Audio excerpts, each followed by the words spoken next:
to them, they're not going to fight back and they're not going to wreck your place. But and we did that for a month on a trial basis without an incident. And so then they said, I guess it doesn't matter. Now the only other thing we said that the business community agreed to do was help desegregate the schools. And we couldn't force that on them. Because they really didn't have the capacity to desegregate the schools. But in terms of desegregating their businesses, they did that.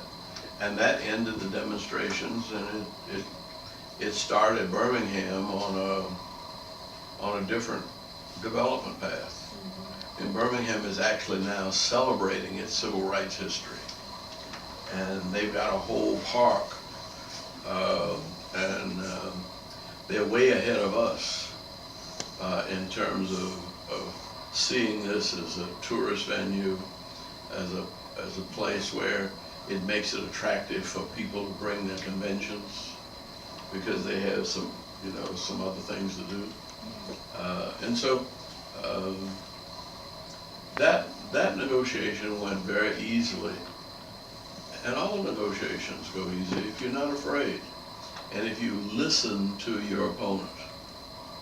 I never argued in a negotiation, and I never tried to let them know what my opinion was. My thing was, how can I help you get out of this? And because if you get out of being afraid of black folk, then I got no problems. If you're afraid of that black folk coming in here doing business are going to hurt your business, then I don't blame you. But let's just see, what they'll do now, and that's that works. It was pretty nasty in Greenwood. That was a pretty tough town. Byron DeLay Beckwith was there.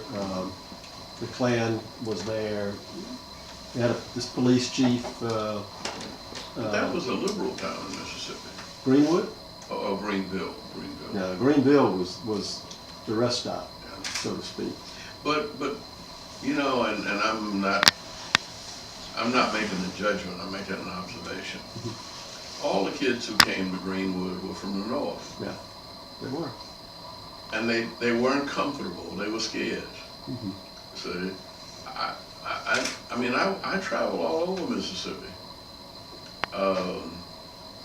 and I never had an unpleasant incident. Even asking if I could use the restroom. So if you ask, most of the time they say yeah. If they said we don't have a colored restroom, then you don't buy the gas and you move on to the next place. So, but nothing to get upset about. Were you on the Meredith March? Yeah. And the Meredith March was a farce to begin with. Meredith had no business running down there trying to. Who gives a damn about his fears? Yeah. So he had a kind of neurotic streak that I didn't want to be bothered with. That was a distraction. And it really was a distraction because we had to be involved in Chicago where we were really making progress. And then we had Southwide voter registration getting ready for the elections. So, and then to have to walk from Mississippi, from Memphis to Jackson, didn't make any sense to me. And it was something that Stokely and Jim Foreman planned to try to get Martin Luther King in the Black Belt where they felt they were strong and where they could introduce this black power. So that was internecine foolishness. So, because when they started shouting black power, they expected everybody to turn on Martin Luther King. And Dr. King said, I know a lot of Catholics, And there was even a book called The Rise of Catholic Power. He said, the Catholics always deny that they have any power. He said, if you want to make somebody Jewish mad, talk about the Jewish power and the Jewish control of the press.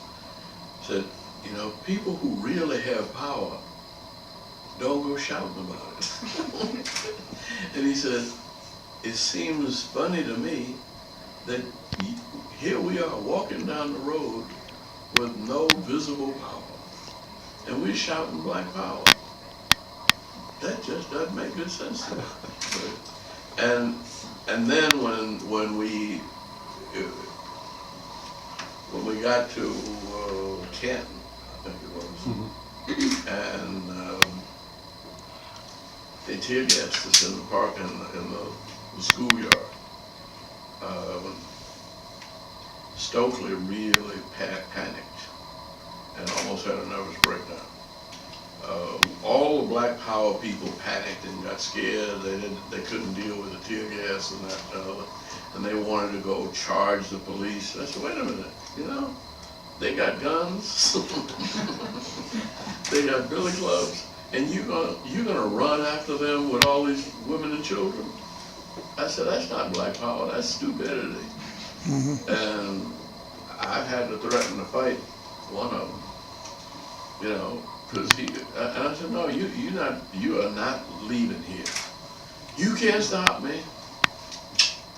I said, I will stop you, because you're not gonna do anything stupid to get a whole lot of people killed. But he had lost it. You know, he'd lost. And with Stokely, I understand it, because this was 1966. In 1965, when he was coming out of the courtroom, when he went to get Father Richard Morrisroe of the Catholic Church and Father Jonathan Daniels of the Episcopal Church out of jail in Lowndes County. And when he came out of the jail, they shot both Father Morrisroe and Jonathan Daniels. Jonathan Daniels was killed instantly. Father Morrisroe just had most of his stomach blown away, and he survived. But Stokely didn't get touched, you know, and the survivor's guilt really messed up his. And he was a northern West Indian, from West Indian background. He was not a part of the culture and I don't know what you want to call it, culture of the South. See, and he had a much more leftist, atheist view of the world, and that just didn't take down south. And I mean, we succeeded because we kept our narrative involved in the biblical narrative. So it was, you've been with us, we've been through the segregation of Egypt. We've wandered in the wilderness of separate but equal, and slavery of Egypt, the segregation of 40 years in the wilderness, and now we're on the verge of moving into a promised land of creative integration. Well, everybody in the South understood that. And you start talking about the rise of the proletariat and all of this kind of crap, the jargon that they had picked up from the left, and nobody knew what they were talking about or cared. So, and we were all very much a part of the South. And I mean, the difference between University of Georgia when Charlene Hunter went there and when Herschel Walker went there. It's a little different. See, when Herschel Walker went there, Georgia became #1.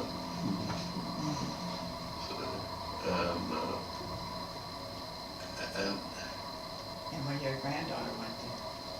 daughter went there, she was right. I mean, she had no problems at all.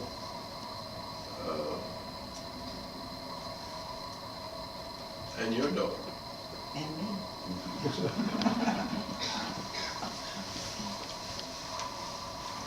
Well, another question I had is, if Dr. King was still alive, what do you think he would think about how far we've come and have to go?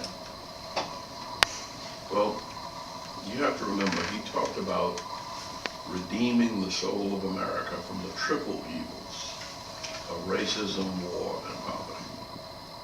Now, I would think we've made significant progress. You are an indication of the progress we've made in Mississippi.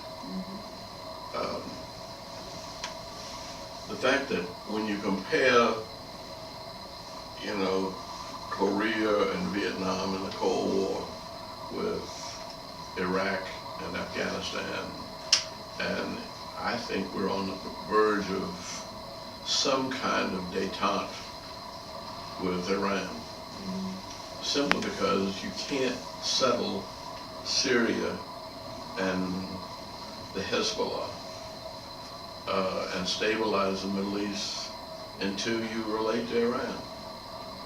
And we don't have to agree with them. We never agreed with the Russians, we never agreed with the Chinese, but we worked with them. And we've found a means of coexisting. And so I think that we've made progress on war. We have not made progress economically. In fact, we've retrogressed. And what year are you? Senior? So what's your major? Journalism? Sure. You got to write a senior project, or you've already done it? No, luckily no project for me. What about you?